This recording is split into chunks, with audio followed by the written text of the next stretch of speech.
Coucou les amis, comment vous allez? Moi je vais bien. Alors j'ai plein de trucs à vous raconter, je sais pas, je vais encore blablater comme on dit comme ça. Mais j'avais envie de vous partager quelques petites choses parce que j'ai vu hier ma grande amie chamane comme je l'appelle. Et nous avons passé une journée, enfin, une après-midi prolongée chez Ikea et on n'en pouvait plus, ni l'une ni l'autre. Nous étions accompagnés par une de ses amies, voilà, et qui était très indécise et qui prenait beaucoup de temps et elle nous a épuisés, sans s'en rendre compte bien sûr. Et donc ça a trait à une chose dont j'avais parlé dans une autre vidéo, qui était quand on est en présence de personnes comment est-ce que je vais dire ça, qui subissent leur vie ou qui n'ont pas, voilà, qui sont pas centrés, qui sont pas conscients, je sais pas, je n'aime pas les dire pas, mais bon, je n'ai pas d'autres mots et qui enfin, dont on a le sentiment qu'elle nous pompe notre énergie. Et c'est totalement involontaire et il n'y a pas du tout d'intention de nuire ou quoi que ce soit. Et moi, j'ai été sidérée par ma copine qui a une patience et une générosité, une attention pour l'autre qui me scotche à chaque fois. C'est une des raisons pour lesquelles je l'apprécie d'ailleurs énormément. Elle est extrêmement généreuse. Et moi, à un moment donné, j'en pouvais plus, quoi. J'étais agacée par l'autre personne, tout en me rendant compte qu'elle ne le faisait pas du tout exprès. Et ça me fatiguait très fort. Bon, il faut dire aussi que chez Ikea, moi, au bout d'un moment, j'en peux plus, quoi. C'est le genre de truc que je traverse. Je fais ma petite liste avant, je fais le tour du truc et ça va assez vite. Et mon ami aussi. Mais la troisième personne devait choisir des rideaux, des trucs, elle savait pas si elle voulait ça, si elle voulait ça. Enfin bon. Donc, alors que mon ami avait prévenu, faites votre liste, on y va ensemble. Voilà. Donc, voilà. J'avais besoin de tissus pour mes prochains stands et expos, j'ai trouvé un tissu gris foncé exactement comme je voulais. J'ai encore dépensé beaucoup plus que je n'avais prévu, mais je m'y attendais.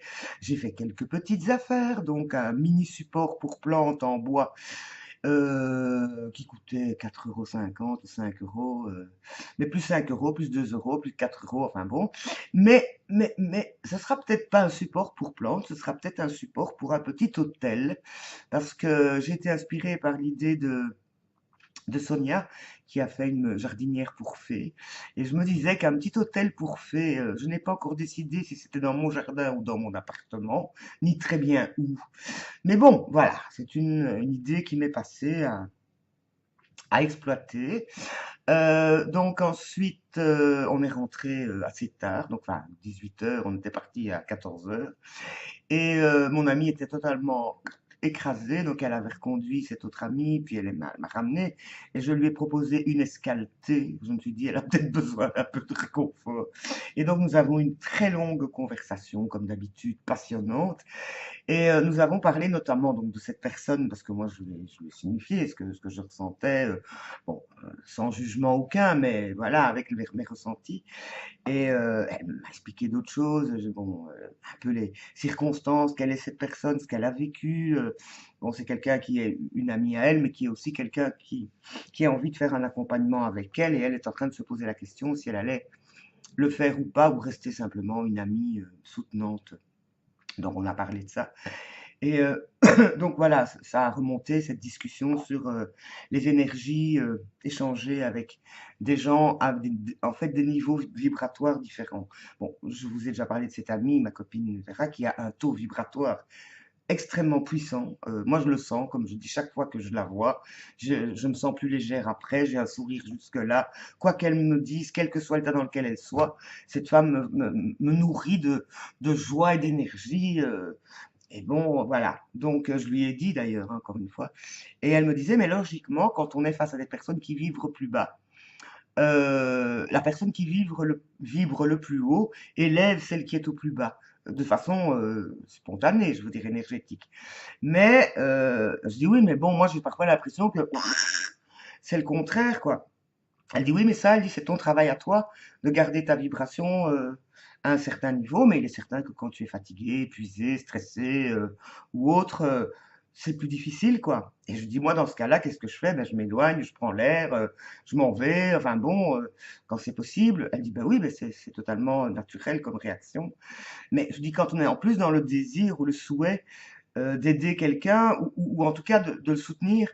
On parlait de ça aussi. Elle dit oui, on peut pas s'empêcher, enfin, elle et moi, parce qu'on a fait des formations en ce sens, de thérapeute, de jouer thérapeute. Et ça nous retombe sur le nez quand, parce que bon, même si maintenant on a une expérience personnelle suffisante que pour faire la distance entre la thérapie et la relation amicale, et on a parlé de ça, puisque c'est les circonstances qui prêtaient, c'est difficile. Je dis oui parce que nous, on voit tellement où la personne coince, quel est le schéma en jeu, on a presque, on a du mal à ne pas dire, mais tu sais, c'est par là, on voit le fil, on voit la piste à suivre et on a envie d'aider, on a envie de dire, mais enfin, regarde, regarde, regarde. Et en même temps, on sait bien que si la personne n'a pas choisi ou n'est pas prête, ça n'a pas de sens, quoi. Mais voilà, c'est notre cœur qui parle ou notre souhait de voir quelqu'un en face de nous qui aille mieux ou bien ou bon. Et donc, elle a aussi parlé, et ça, je pense à une vidéo récente de Vitali qui parlait de l'œil du cyclone. Elle y a fait allusion de la même façon. Et c'était à propos justement du point zéro. Et c'était ça dont je voulais vous parler essentiellement, puisque dans le défi alimentation consciente, c'était un des jours, un des exercices du défi il y a quelques jours, revenir au point zéro. Et lors du soin énergétique, donc de reprogrammation de l'ADN qu'elle m'avait fait, elle m'avait donné un mantra, enfin une phrase en tout cas, à répéter le plus souvent possible et que j'avais oublié la feuille donc j'ai au début et elle me parlait pas trop cette phrase maintenant elle a pris tout son sens et on en a rediscuté de son interprétation donc cette phrase c'est je choisis de rester dans l'unité de mon essence en présence de ce qui est même si je ne sais pas comment et ce même si je ne sais pas comment me perturbait parce que je disais mais on dit toujours qu'il faut pas prononcer de choses négatives. Non, elle disait c'est revenir au point zéro. Donc c'est remettre les pendules à zéro. Et donc là, elle parlait de l'œil du cyclone. Elle disait quand tout peut s'agiter autour de toi, c'est là où se trouve ton centre. Et là où tous tes corps, astro, esprit, corps, esprit, tout se réaligne. Donc elle parlait de la ligne des chakras et elle dit où ton âme peut redescendre au centre de toi et où tu peux être tu ne te laisses pas emmener par ce qui peut s'agiter autour. Et donc l'œil du cyclone, c'est ça, c'est l'endroit qui est calme, mais même si tout se dérègle autour. Et elle disait, la plupart des gens, on se laisse entraîner par un événement de la vie, par quelque chose. Et voilà, et elle dit cette phrase, elle dit, c'est vraiment le truc, en tout cas, qui réaligne le tout, qui te met tout à zéro. Et donc on a eu cette conversation-là, et à un moment donné, je lui expliquais que un truc dont j'ai pris conscience très récemment, et on parlait du corps, donc le fait que tout ça passe par le corps, traverse le corps. Elle me disait qu'il fallait faire la différence entre être ancré à la terre et être ancré à son âme. Et donc je disais, voilà, alors elle expliquait que dès qu'on passe dans le mental, l'âme elle sort et elle se balade là au-dessus. Elle dit à partir du moment où on est dans un certain état, donc dans cet état de centrage, d'alignement, enfin on l'appelle comme on veut. Maintenant c'est vrai que moi je pense plutôt alignement que unité, mais bon, ou essence, bon, ce sont tous des mots, hein. Et elle dit, et les outils qu'on utilise pour ça, c'est la respiration, c'est la méditation, c'est ce qu'on veut. Chacun trouve le moyen qu'il a. Isabelle Padovani, par exemple, parle de faire retour. Mais c'est ça, c'est l'espace, l'endroit qui est hors du temps, hors de tout, et qui nous réaligne. Et donc en parlant de ça, je me suis aperçue que j'avais un geste corporel dont je n'étais pas vraiment attentive. Quand je suis en écoute, donc par exemple, quand je regarde une vidéo à cette place-ci, devant mon écran par exemple, ou que j'écoute quelqu'un, j'ai la manie, enfin l'habitude, et c'est souvent la main droite, quand je suis gaucher, en général la main gauche, elle a un bic, une cigarette, une tasse de café, de mettre ma main là, spontanément, comme ça et de mettre ma main là.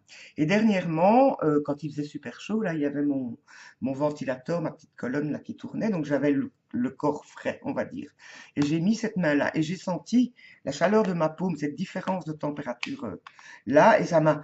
Je me suis mis que c'est comme si j'avais été chat, je me serais mis à ronronner, quoi. Mais c'est bon ça, mais que ça fait du bien ça. Et donc je lui en parle et elle me dit, mais oui, elle dit, sois attentive à ce qui se passe en dessous de ta main. Donc elle dit, tout au fond, elle dit quand tu fais ça, elle dit, et tu peux répéter, je t'aime, je t'aime, je t'aime quand tu fais ça. Elle dit parce que c'est là, en dessous de cette main, tout en dessous, elle dit que se trouve le cœur de ton enfant intérieur. Cette pureté, cette naïveté, cette, oui, voilà, cette chose première qui t'habite, elle dit, et là, quand tu fais ça, elle dit, et que tu dis je t'aime, c'est la façon que tu as de te donner de l'amour.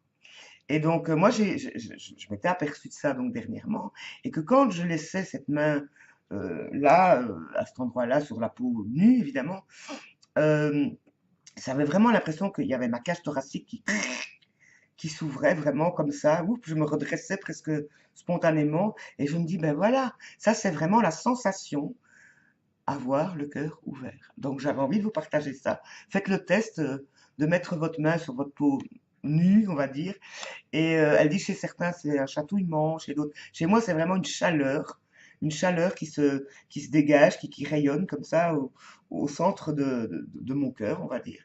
Et c'est vraiment très très très très bon. C'est réconfortant, c'est vraiment super. Donc voilà, une découverte consciente d'une sensation corporelle et que j'avais envie de vous partager. Donc voilà, j'ai eu donc une journée fatigante, épuisante. Je me suis couchée très tard. J'avais même envie de vous faire une vidéo hier soir, puis j'ai dit non, tu seras plus clair dans ton cerveau demain. Aujourd'hui, je sais pas ce que j'ai, je n'arrête pas. J'ai tondu la pelouse, j'ai taillé quelques petits trucs, j'ai remis des tuteurs à mes glaïeuls qui sont plus grands que moi presque, hein, ils sont gigantesques, ils sont pourpres, magnifiques. Je devrais faire une photo. J'ai pas encore eu le temps. Il faisait un peu meilleur, au niveau luminosité en tout cas. J'ai terminé mon horloge que je dois poncer, j'ai pas fait.